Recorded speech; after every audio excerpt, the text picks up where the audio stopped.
म यति मात्र चाहन्छु कि तिमी मसँग बिहे गर। म यति मात्र चाहन्छु कि तिमी राम्ररी पढ। म यति मात्र चाहन्छु कि तिमी मलाई सधैँ अङ्ग्रेजी सिकाऊ। म यति मात्र चाहन्छु कि तिमी डाक्टर बन। साथीहरू, यस किसिमका वाक्यहरू दैनिक आम बोलचाल भाषामा प्रयोग गर्नुको साथै सुनिरहेका पनि हुन्छौँ। यसलाई अङ्ग्रेजीमा कसरी भन्ने? आऊ सिकौँ।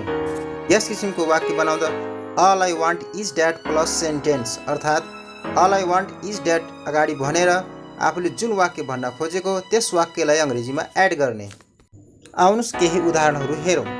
म यति मात्र चाहन्छु कि तिमी मसँग बिहे गर। All I want is that you marry me. म यति मात्र चाहन्छु कि तिमी राम्ररी पढ। All I want is that you study well. म यति मात्र चाहन्छु कि तिमी मलाई सधैँ अङ्ग्रेजी सिकाऊ। All I want is that you always teach me English. म यति मात्र चाहन्छु कि तिमी डाक्टर बन।